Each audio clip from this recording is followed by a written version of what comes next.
نبی اکرم صلی اللہ تعالی وسلم کا فرمان گرامی ہے کہ جس آدمی کے پاس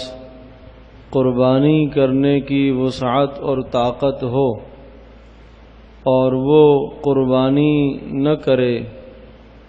وہ آدمی ہماری عیدگاہ میں نماز عید کے لیے حاضر نہ ہو۔ نبی اکرم صلی اللہ تعالی علیہ وسلم نے اس حدیث پاک میں اس آدمی کے لیے سخت وعید کا اعلان فرمایا ہے جو آدمی باوجود وسعت اور طاقت کے قربانی نہیں کرتا۔ حضرت صلی اللہ علیہ وسلم نے اس آدمی سے لا تعلقی اور براءت کا اظہار فرمایا ہے کہ وہ آدمی گویا کہ ہماری مساجد میں اور وہ آدمی ہماری عیدگاہ میں نہ آئے۔ جب آپ علیہ السلام نے یہ بتا دیا کہ وہ ہماری عیدگاہ میں نہ آئے تو اس کا معنی یہ ہے کہ کل قیامت میں نبی پاک صلی اللہ علیہ وسلم سے وہ آدمی سفارش کی توقع بھی نہ رکھے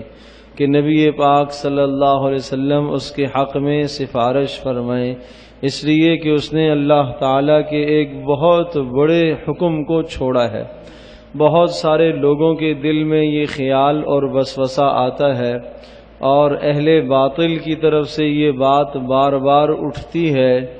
اور شیطانی القاء اور وسوسے دل میں پیدا ہوتے ہیں کہ قربانیوں کے موقع پر اتنا مال خرچ کیا جاتا ہے اور مہنگے مہنگے جانور وہ خرید کر ذبح کیے جاتے ہیں، کیوں نہ اگر یہ مال کسی مستحق تک پہنچا دیا جائے، کسی ضرورت مند تک پہنچا دیا جائے اور کسی بچی کی شادی میں خرچ کر دیا جائے تو یہ بڑا خیر کا کام ہے۔ اچھی طرح سے یہ بات ذہن نشین فرما لیجئے، کسی بچی کی شادی پر مال کو خرچ کرنا، کسی فقیر کی اعانت کرنا اور کسی بیمار اور مریض کا علاج کرنا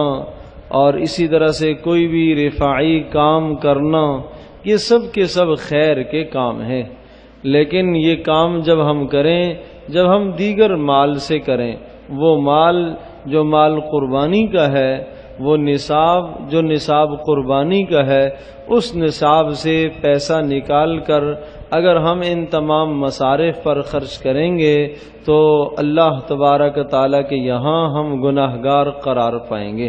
یہ ایک ضابطہ ہے، اصول ہے۔ جس طرح سے آپ نے ابھی نماز پڑھی ہے، نماز کے لیے کچھ آداب ہیں، کچھ شرائط ہیں، نماز کے لیے کچھ سنتیں ہیں، کچھ ضابطے ہیں، ان ضابطوں کے مطابق آپ نماز ادا کریں گے تو آپ کی نماز ادا ہوگی۔ تو ذی الحجہ کے مہینے میں اور ذی الحجہ کی 10 اور 11 اور 12 یہ جو قربانی کے 3 ایام ہوتے ہیں، 3 دن ہوتے ہیں، نبی پاک صلی اللہ علیہ وسلم نے ارشاد فرمایا کہ ان 3 دنوں میں اللہ پاک کے نزدیک سب سے محبوب عمل جانور کا خون بہانا ہے۔ جانور کا خون گرانا یہ سب سے محبوب عمل ہے۔ اگر یہ بات نہ ہوتی تو نبی اکرم صلی اللہ تعالی علیہ وسلم ایک موقع پر 100 اونٹ ذبح نہ فرماتے۔ آپ علیہ الصلوۃ والسلام نے 100 اونٹ ذبح فرمائے قربانی کے موقع پر۔ یہ اس بات کی دلیل ہے کہ قربانی کی اپنی جگہ پر اہمیت ہے۔